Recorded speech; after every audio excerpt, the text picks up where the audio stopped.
नमस्कार किसान भाइयों, आप सभी का एसएस ग्रीन में मैं पंकज आपका स्वागत करता हूं।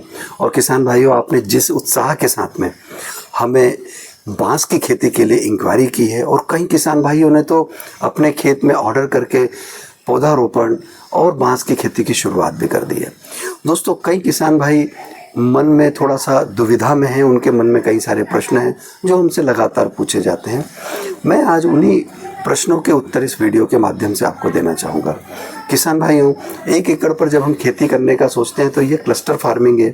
जैसा कि हम लोग जानते हैं, ये एक फॉरेस्ट्री की खेती है।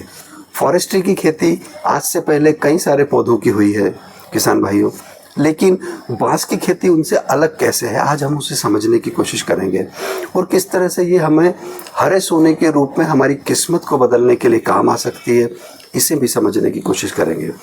यहाँ पर जब हम क्लस्टर फार्मिंग करते हैं किसी भी फॉरेस्ट्री की, तो दोस्तों दूसरी फसलों के मुकाबले में ये चौथे साल के बाद से हर साल हमें आय देना शुरू कर देती है।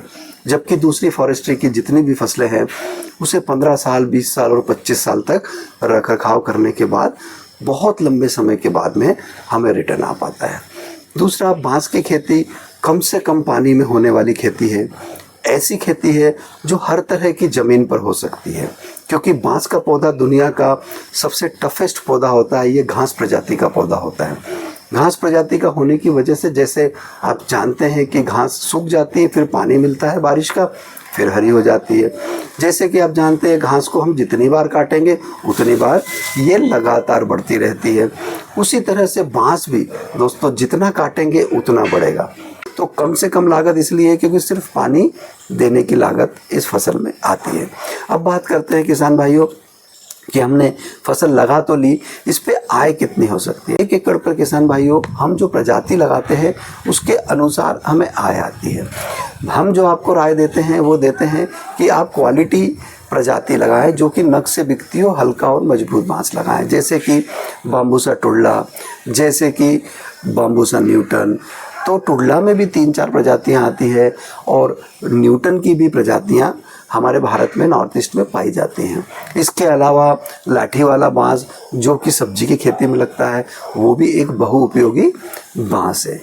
हम जब नग से बिकने वाले बांस को जब हम हमारे खेत में लगाते हैं किसान भाइयों, तो यदि आज का हम जहाँ पे सबसे ज़्यादा बांस पाया जाता है वो पाया जाता है नॉर्थ ईस्ट में, आसाम, गुवाहाटी, मेघालय, भूटान बॉर्डर।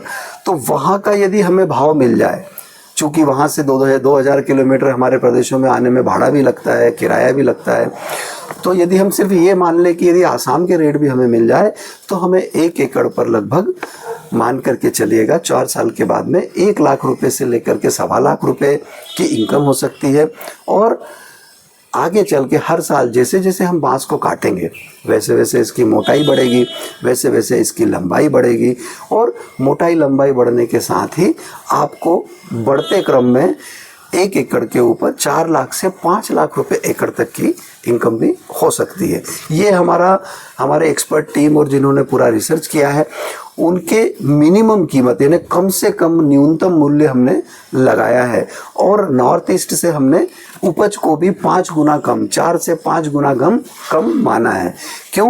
क्योंकि वहाँ का एनवायरनमेंट फेवरेबल है। हो सकता है कि हम जहाँ खेती कर रहे हैं वहाँ गर्मी ज़्यादा हो, मिट्टी का और एनवायरनमेंट वैसा ना हो, तो हम यदि वहाँ से 4 गुना कम भी प्रोडक्शन करें और हमें नॉर्थ ईस्ट का भाव मिल जाए तो भी आपको 1 लाख रुपए से लेकर के तो 4 से 5 लाख रुपए तक बढ़ते क्रम में आपको बांस की खेती से आय हो सकती है। अब हम बात करते हैं कि बांस की आयु कितनी होती है। तो किसान भाइयों, बताना चाहूँगा आपको कि बांस की जो आयु है वैसे तो कई प्रजातियों में 100 साल की आयु भी देखी गई है, लेकिन न्यूनतम हमारे यहाँ जो भारतीय बांस पाया जाता है उसकी कम से कम 40 वर्ष से 50 वर्ष की आयु या फसल देने की क्षमता उसकी मानी गई है। जब बांस अपनी आयु पूरी कर लेता है तो वो एक बार बीज देता है, फ्लावरिंग देता है। जब कोई भी बांस का पौधा या बिर्रा जब फ्लावरिंग दे देता है तो ऐसा माना जाता है वैज्ञानिकों के द्वारा कि अब वो पौधा अपनी आयु पूरी कर चुका है। तो किसान भाइयों, चौथे साल से लेकर के हम 50 साल तक या 40 साल तक न्यूनतम हम इससे हर साल आय ले सकते हैं। तो किसान भाइयों, यहाँ पर 4 साल के बाद हम इसे हर साल काट सकते हैं, हर साल इसकी कटाई कर सकते हैं और हर साल हम मुनाफा कमा सकते हैं। अब बात आती है कि 1 एकड़ पर हम पौधे कितने लगा सकते हैं। तो पौधे हम 720 से लेकर के 800 पौधे, 850 पौधे तक भी 1 एकड़ पर लगा सकते हैं। पौधे से पौधे की दूरी यहाँ पर हम 5 फीट रख सकते हैं और लाइन से लाइन की दूरी हम 12 फीट रख सकते हैं। 12 फीट रखने के पीछे एक उद्देश्य है कि हम वहाँ से ट्रैक्टर को गुजार सके। कई किसान भाइयों का प्रश्न है कि इसमें तो बांस आते जाएंगे तो ट्रैक्टर निकलने की जगह कैसे रहेगी। तो किसान भाइयों, जब आप उसे लगातार 10 साल 20 साल बांस को नहीं काटते हैं, जो कि जंगल के बांस होते हैं, जैसा हमारे मध्य प्रदेश में पाई जाने वाली कटंगा प्रजाति है जो कि कांटे वाली होती है, उसको काटना भी कठिन है, उसकी मांग भी कम रहती है और लागत ज़्यादा आती है। इस वजह से आप देखते होंगे बड़े बड़े बिर्रे बन गए हैं। वो सिर्फ इसलिए बने हैं क्योंकि उसका कटाई का लागत इतना ज़्यादा है कि मुनाफे की संभावनाएं कम बचती है उसके अंदर। तो दोस्तों, हमें जब भी अपने खेत में लगाना है तो हमें बिना कांटे वाला बांस ही लगाना है।